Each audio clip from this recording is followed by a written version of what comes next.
दोस्तों, कुछ लोग कहते हैं कि कोई बंदा अगर पैसा कमा रहा है, एंजॉय कर रहा है, तो उसने मेहनत की, वो डिजर्व करता है क्योंकि उसने मेहनत की, इसलिए वो पैसा कमा रहा है और इसलिए एंजॉय कर रहा है। तो उसकी मेहनत है जिसकी वजह से उसकी जिंदगी अच्छी है। क्या यह तर्क सही है? यह तर्क अक्सर केस में गलत है। कुछ हद तक ही यह बात सही है, जो कि रेयरली देखने को मिलता है। अक्सर आपकी स्थिति क्या है जिंदगी में, वो आपके जन्म से ही तय होती है। मैं एक बात बताता हूं, मान लो कोई बच्चा है, अब उसके जिंदगी में आगे बढ़ने के लिए क्या चाहिए? पैसा, ठीक है। तो वो पैसा किस चीज पर डिसाइड होता है? बचपन से जब तक वो पैर पे खड़ा ना हो जाए, वो इस चीज पे डिसाइड होती है ना कि वो किस परिवार में जन्मा। जिस परिवार में वो जन्मा, उसकी आर्थिक स्थिति क्या है, क्या वो अमीर परिवार में जन्मा या मिडिल क्लास फैमिली में जन्मा या गरीब परिवार में जन्मा। एक उदाहरण समझाता हूं। एक स्कूल है, उसमें कॉन्वेंट स्कूल के बच्चे पढ़ते हैं। कॉन्वेंट स्कूल, इसमें कॉन्वेंट स्कूल के बच्चे पढ़ते हैं, मतलब अमीर परिवार के बच्चे पढ़ते हैं। तो सबसे बुरा जो पढ़ाई में है, जिसे डल स्टूडेंट कहते हैं, जो सबसे डल स्टूडेंट है, उसे पढ़ाई में मन नहीं लगता और वो पढ़ने में बहुत ही खराब है। तो फिर क्या वो 10 साल बाद कुछ नहीं कर पाता जिंदगी में? वो लेबर बनता है, गरीबी की जिंदगी जीता है?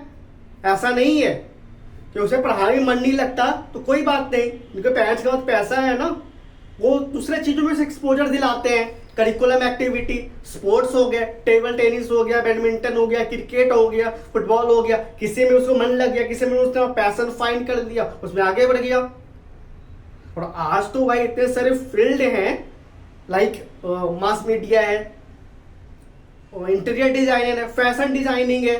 सो इतने सारी चीज, एंटरप्रेन्योरशिप है। आदमी कुछ ना कुछ जिसमें पैशन लग जाए, क्योंकि उसे एक्सप्लोर करने का मौका मिले तो एक्सप्लोर करता है वो बच्चा। कॉन्वेंट स्कूल का चाहे वो डल हो, चाहे वो डल बच्चा हो पढ़ाई में, फिर वो एक्सप्लोर करता है जिस चीज में उसे मन लग गया। हो सकता है उसे मास मीडिया में मन लग गया, वो एंकरिंग कर रहा है। हो सकता है उसे इंटीरियर डिजाइनिंग में मन लग गया, वो घर की इंटीरियर डिजाइनिंग कर रहा है। हो सकता है उसे आर्किटेक्चर में मन लग गया, वो कुछ डिजाइन कर रहा है। हो सकता है उसे इवेंट मैनेजमेंट में मन लगता हो तो वो इवेंट मैनेजर बन गया। सो कहना ये चाहता हूं कि बस पैसे हैं, तो क्योंकि बस पेरेंट्स बस पैसे हैं तो वो उसे जितने बाकी बहुत सारे फील्ड उसका एक्सपोजर दिला रहे हैं, जिसमें उसका मन लग गया उसमें वो चला गया।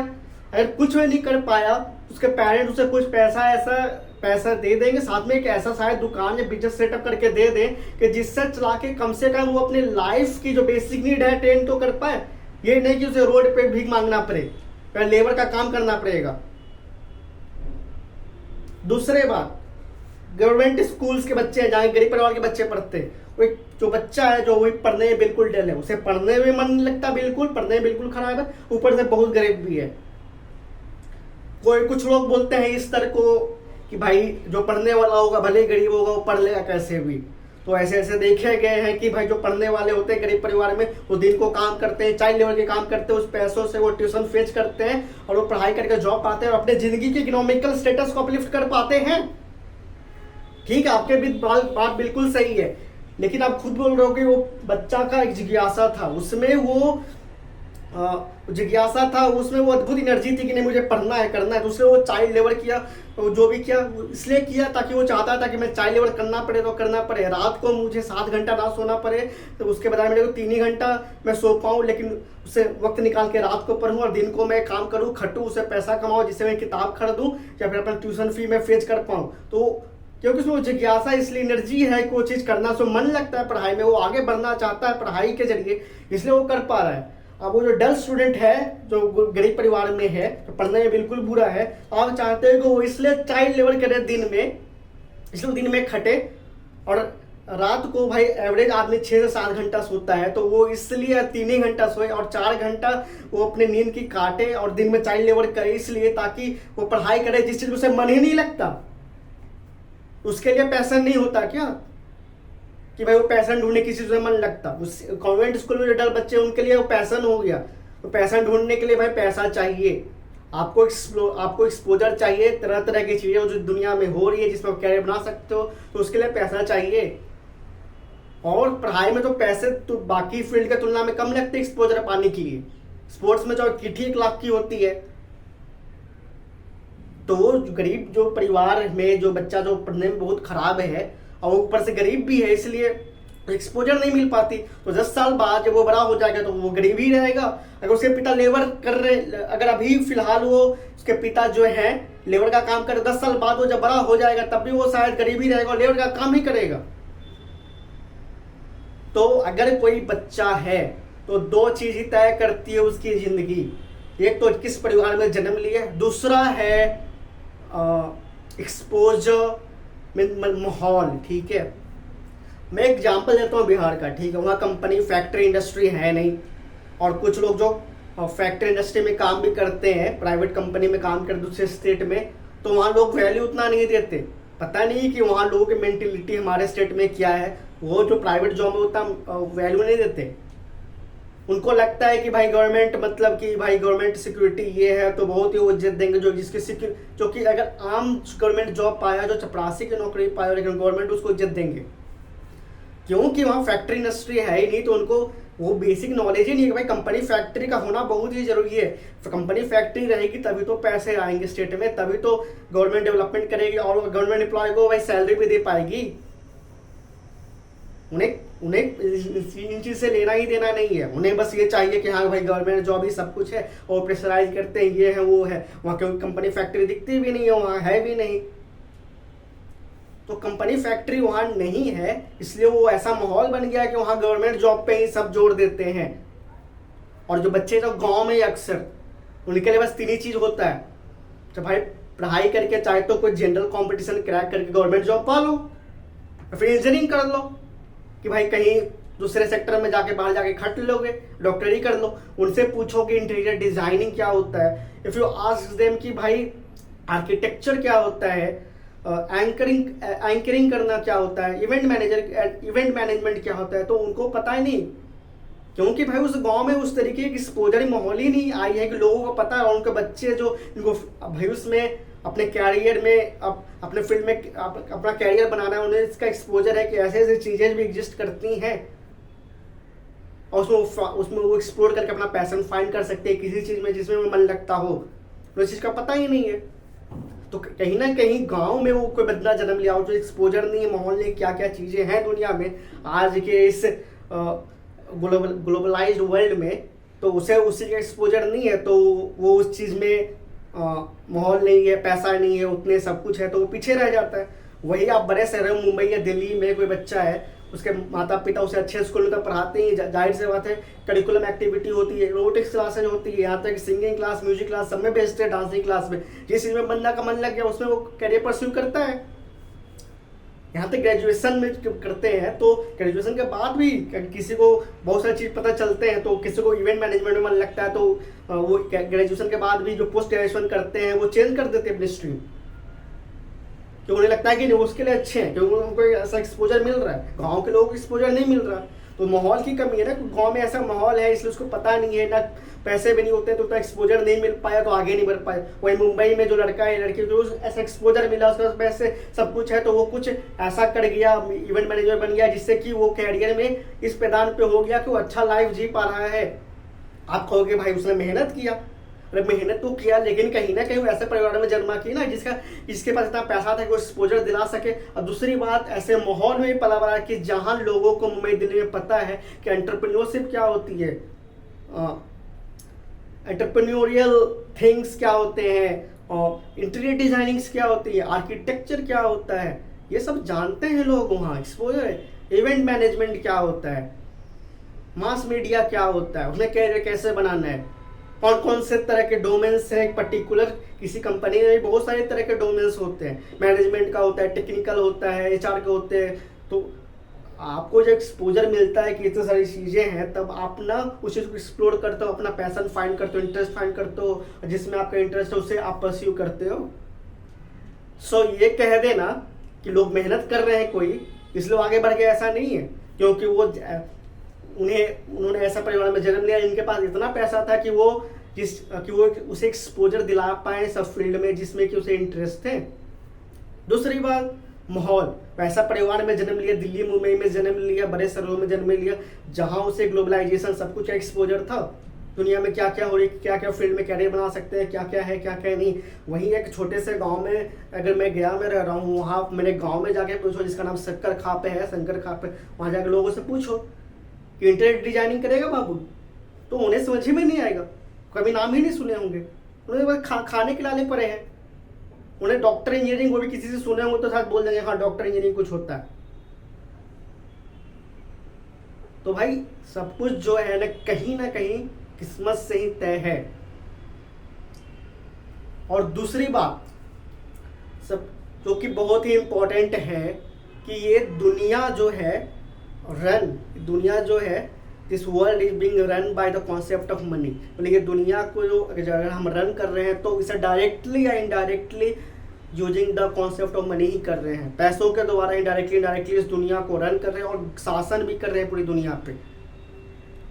तो जब तक पैसों का इस्तेमाल दुनिया को रन करने में, शासन करने में, गवर्न करने में, इस दुनिया में रहेगा, तब तक इथिक्सिटी इस दुनिया में एब्सोल्युटली लागू नहीं हो पाएगी, फुल पोटेंशियल 100% लागू नहीं हो पाएगी। क्योंकि पैसों का यूज करना डायरेक्टली इनडायरेक्टली दुनिया को रन करने के लिए, दुनिया को गवर्न करने के लिए खुद में गलत है।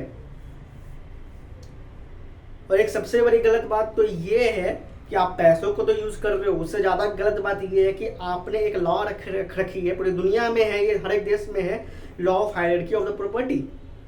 मतलब कि आप जो भी कमाए हो, अब जितना भी कमाए हो भाई करोड़ों अरबों का, वो आपके बेटा बेटे उसका हकदार होंगे। मतलब वो जन्म से उनको, क्योंकि वो आपके बेटा बेटी है तो किस्मत से वो करोड़ों के मालिक हैं आपके मरने के बाद।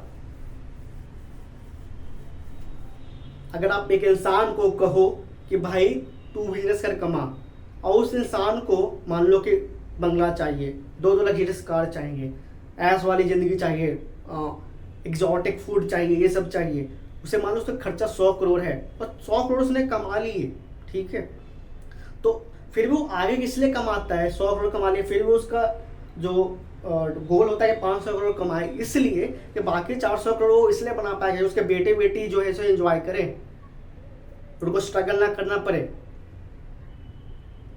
तो कहीं ना कहीं ये किस्मत नहीं है कि आपको कोई बेटा बेटी जो किस्मत में ऐसे माता पिता मिल गए जिनके पास 500 करोड़ की पैसे थे, और उसमें वो खुद पे माता पिता 100 करोड़ खर्च करते होंगे अपने बंगलो जो भी है उसके खरीदने में, बाकी 400 करोड़ तो उन्हीं के लिए है ना।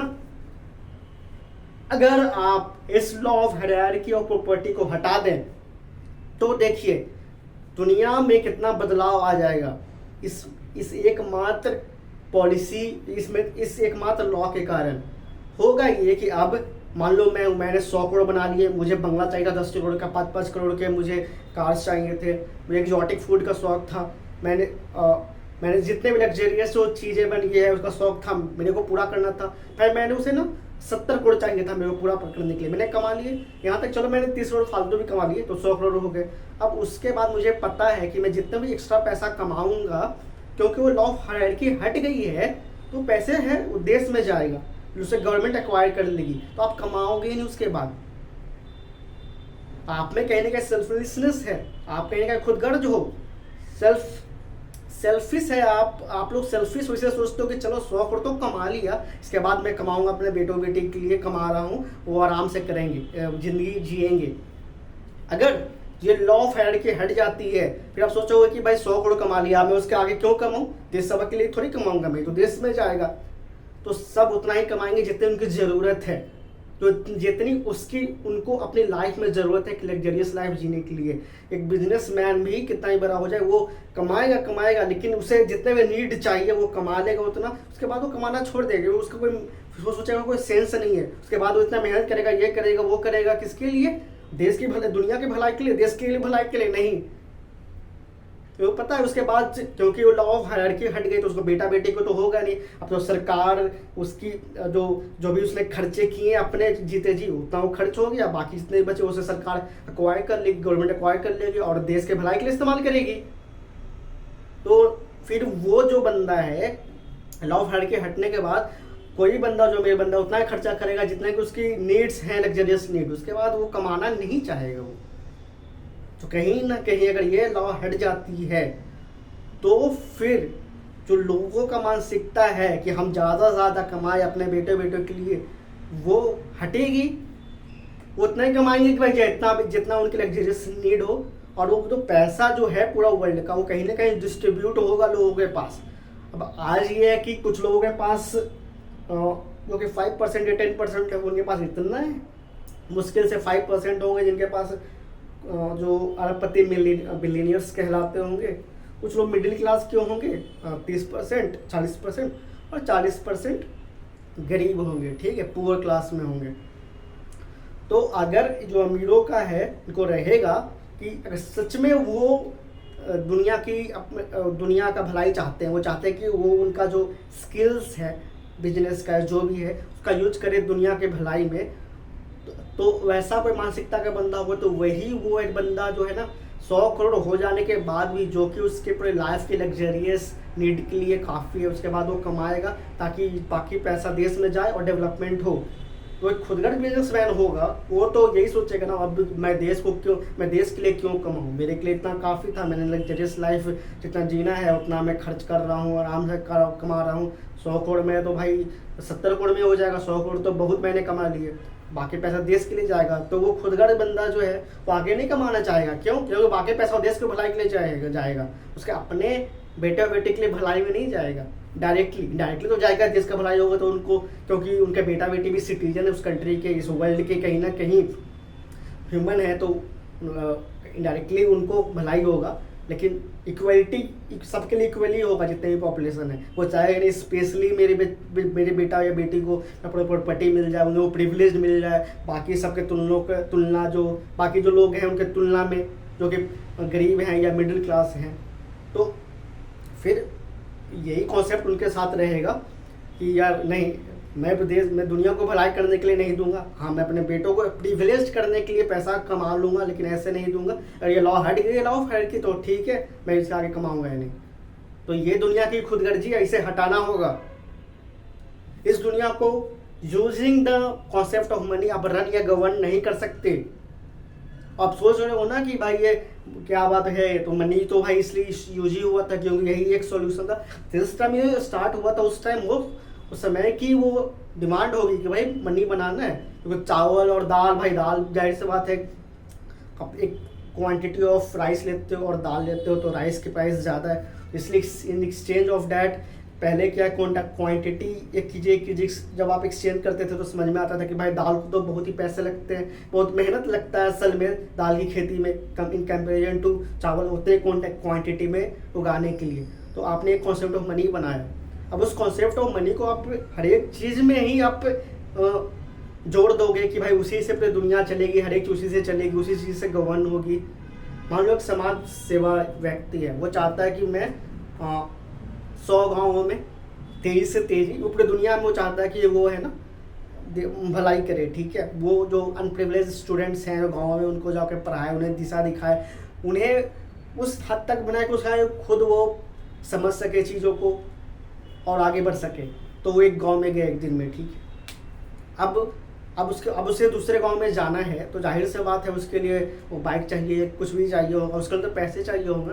आपने डायरेक्टली कहीं ना कहीं या इनडायरेक्टली कहीं ना पैसा जोड़ दिया ना इस चीज़ में, वेलफेयर में भी, कि भाई उसे चाहिए दूसरा गाँव जाऊँ और ऐसे मैं पूरी दुनिया में फैलाऊँ, तो उसके लिए उसे गाड़ी चाहिए, ठीक है।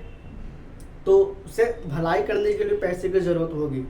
अपने भलाई वाली चीज़ में भी पैसों की जो कॉन्सेप्ट उसे अटैच कर दिया है। अब लोग ठीक है वो पैदल चल जाएगा, एक गांव में दे दिया, उसके बाद दूसरे गांव में वो पैदल चला जाएगा, जाहिर सी बात है वो चला जाएगा। भाई एक गांव में वो आया, ठीक है, उसने आधा घंटा 1 घंटा जो वहाँ के स्टूडेंट्स थे, जो बच्चे थे, उन्हें वो एजुकेट किया, कोशिश की कि भाई कि उतना वो कर दे कि वो समझने लायक हो जाए स्टूडेंट्स कि क्या सही है क्या गलत है और कैसे उन्हें आगे बढ़ना है। फिर दूसरे गाँव में जाएगा, फिर उसे 1 घंटा लगेगा पैदल दूसरे गाँव में जाने में, ठीक है। ऐसे एक दिन में वो 8 गांव कवर कर पाता है। उसके पास बाइक होता तो एक गांव से दूसरे गांव आज रोड सबकी बन गई हैं तो 10 मिनट लगता है, तो एक गांव में वो एक दिन में ऐसे पैदल जाएगा तो 8 गांव कवर कर पाएगा। और अगर वही अपना पर्सनल बाइक या कुछ यूज करता जिसके पास बाइक जिसके लिए उसे पैसे चाहिए, वो अब ऐसे 70 गाँव कवर कर लेता है एक दिन में। तो कहीं ना कहीं पैसों का आपने खेल कर दिया ना इसमें, कि उसे अगर इफिशियंसी बढ़ानी है अपनी, ज़्यादा से ज़्यादा तेज़ी समय में ज़्यादा से ज़्यादा पूरा दुनिया को कवर मैं करूँ भलाई के लिए, तो उसे पैसों की जरूरत पड़ेगी, क्योंकि उसे कॉम्यूट करने के लिए, उसे मूवमेंट के लिए, एक जगह से दूसरे गांव जाने के लिए रिसोर्सेज चाहिए, वो रिसोर्सेज चाहिए, बाइक चाहिए, यहाँ तक कि आप गांव में जाओगे तो बहुत सारे और भी चीज़ें हैं। अगर आप मास एजुकेशन कर रहे हो तो उसके लिए आपको कुछ टेक्नोलॉजी की जरूरत पड़ेगी, लाइक लाउड स्पीकर, ये सब चीज़ें, उसके लिए आपको खर्चे करने पड़ेंगे, ठीक है। तो उनके लिए उसके पैसे चाहिए ना, फिर आपने तो इसमें जोड़ दिया। अब आप बोलोगे ठीक है वो पैदल जाए, कि वो पैदल जाएगा ये जाएगा, लेकिन इफिशियंसी उसकी घट गई ना। तो आप पैसे से कहने की एफिशिएंसी बढ़ी, तो आपने भलाई, देश की भलाई या पूरे दुनिया की भलाई की एफिशिएंसी ज़्यादा हो, इसके लिए आपने, उसकी ज़रूरत है पैसों की। तो आपने मतलब कि अच्छे से भलाई हो, कहीं ना कहीं ये चाहता हूँ भाई तुम अच्छा से भलाई करना, उसके लिए भी तुम्हें पैसे होने चाहिए। अब हर एक क्यों तो पैसे जोड़ दियो, ये स्टुपिडिटी है और ये स्टुपिडिटी रहेगी। अगर ये नहीं समझोगे तो आगे इतना इतर बितर हो जाएगी दुनिया using this concept of money, तो फिर आप लोग से प्रॉब्लम है। प्रॉब्लम अभी आप ध्यान से देखो तो बहुत ज़्यादा हो गया इस कॉन्सेप्ट से प्रॉब्लम। बस ये है कि जो पैसे कमा रहे हैं उनको क्या है, उनके पास पैसे हैं ना आखिरकार, वो चाहे दुनिया खराब हो लेकिन वो उनके पास पैसे हैं तो वो इस दुनिया में सस्टेन कर पा रहे, तो वो आवाज़ नहीं उठा रहे। अमीर तो आवाज़ उठाएंगे नहीं, क्योंकि उनको तो इसके वजह से फायदा हो रहा है। तो अगर आप मिडिल क्लास फैमिली चाहते हो कि भले आज आप कुछ ठीक ठाक कमा ले रहे हो और इस दुनिया में सस्टेन कर पा रहे हो, इस दुनिया में जिसकी की पॉलिसी है कि दुनिया रन होगी using the concept of money, ये दुनिया गवर्न होगी using the concept of money, चाह रहे हो इस दुनिया में कैसे सस्टेन कर पा रहे हो, कि आपके पास नौकरी है कर पा रहे हो, जरूरी नहीं है आपके बच्चों के पास भी वो चीज़ रहेंगी। उससे क्या कि जो बिलीनियर्स हैं उनका टेक ओवर इतना ज़्यादा हो जाए, क्योंकि उनका तो है ही कि ज़्यादा ज़्यादा पैसा कमाए, उनको भाई नीड नहीं है, फिर वो कमाएंगे ना ताकि ज़्यादा ज़्यादा कर सकें, ताकि बेटे जो है उनके जो जनरेशन नेक्स्ट जनरेशन वो आराम से रह पाए, उनको बिजनेस स्टार्ट करने में आराम हो, क्योंकि बिजनेस करने के लिए पैसा चाहिए। तो अगर कोई बिजनेसमैन है उसके पास वो 500 करोड़ की ज़मीन वो प्रॉपर्टी छोड़ देता है या फिर बिजनेस एम्पायर छोड़ देता है, तो उसका नेक्स्ट बेटा को 500 करोड़ के पास ऑलरेडी कैपिटल वहाँ स्टार्ट करेगा। और सबसे मेन चीज़ जो प्रॉब्लम आ रही है इस दुनिया में अभी के समय, वो है कैपिटल होने का। जो बिजनेस, हमारे पास कैपिटल नहीं है कि हम बिजनेस स्टार्ट कर पाएँ, उतने अमाउंट में नहीं है। स्क्रैच से बिजनेस स्टार्ट करना बहुत ही हार्ड होता है। तो थ्रेशोल्ड नाम की चीज़ होती है जो फिजिक्स में, कि भाई आप एक स्टार्टिंग में किसी ऑब्जेक्ट को पुश करोगे ना तो बहुत ही ज़्यादा एनर्जी लगेगा। हाँ, एक बार पुश कर दिया आप तो फिर स्मूथली वो पुश अप करते रह जाओगे और वो दूर तक चली जाएगी। आप पंखा स्टार्टिंग में ज़्यादा बिजली खींचती है, तो बाद में तो वो फिर नॉर्मल पावर इतना चल के वो घूमेगी अपना, चलेगी। उसी तरीके से ये चीज़ है कि आपके पास पैसे हैं पहले से 300 करोड़, तो फिर आपको है ना कैपिटल आपके पास है, तो आगे उसे 600 करोड़ ले जाने में आपको आराम होगा। लेकिन कोई बंदा स्क्रैच पे है तो स्क्रैच से 1 करोड़ जो बनाना है, मतलब कुछ नहीं से कुछ बनाने में बहुत ही मेहनत लगता है। वो बिल्कुल पंखे में जो स्टार्टिंग पावर जितना चाहिए, ज़्यादा पावर चाहिए मोटर को चालू करने के लिए, स्टार्टिंग में जो ज़्यादा पावर चाहिए जिसके स्टार्टर का यूज़ करते हैं, उस तरीके से उसे बहुत ज़्यादा मेहनत करना पड़ेगा, तब शायद वो 0 से 1 करोड़ बनाए, और फिर वो 300 करोड़ बनाएगा, 600 करोड़ बनाएगा। एक बंदे को जो जिसके पास ऑलरेडी 300 करोड़ जन्म से मिला हुआ था, फिर 600 करोड़ बनाने में जो मेहनत लगेगी ना, उसे 10 गुना ज़्यादा मेहनत उस बंदे को लगेगा जिसके पास कुछ नहीं है, स्क्रैच से वो 600 करोड़ बनाना चाहता है उसे। तो ये प्रॉब्लम बहुत ही सीरियस है। मिडिल क्लास को, पुअर क्लास को, यहाँ तक कि जिसके पास इथिक्स है, चाहे वो बिलियनर है क्यों नहीं हो, वो भले वो चीज़ को, ये सिस्टम को फॉलो कर रहा है, लेकिन उसे रियलाइज हो रहा है ये चीज़ गलत है, तो वो उससे भी आवाज़ उठाना चाहिए। तो ये सिस्टम जो है कि पूरी दुनिया में law of hierarchy of property of money होगी, कि जिसके कारण कि भाई मेहनत कोई भी करे बंदा, ठीक है, भले उसकी जरूरत 100 करोड़ की ही हो, 100 करोड़ उसने कमा लिए, फिर भी वो बाकी जितना कमा रहा है वो उसका बेटा बेटी को होगा जिसने कुछ मेहनत ही नहीं किया। ये लॉ जो है वो गलत है, वो हटनी चाहिए। तो वी क्लियर, मेरा यही मत था। मैं अच्छे से शायद बोल नहीं पाया, क्योंकि मेरे जो मन में था मैंने बोल दिया, ठीक है। सो मैं ऑर्गेनाइज करके वो लिख के तो नहीं बोला, बट ये जो था कहीं ना कहीं मोटे मोटे पॉइंट्स जो मेरे दिल में थे, तो अगर मेरे से बोलने में कुछ गलती हो गई हो तो आप समझ लेना कि हाँ मेरा मोटो क्या था बोलने का, इस ऑर्गेनाइज्ड वे में मैं बोलना चाह रहा था। धन्यवाद।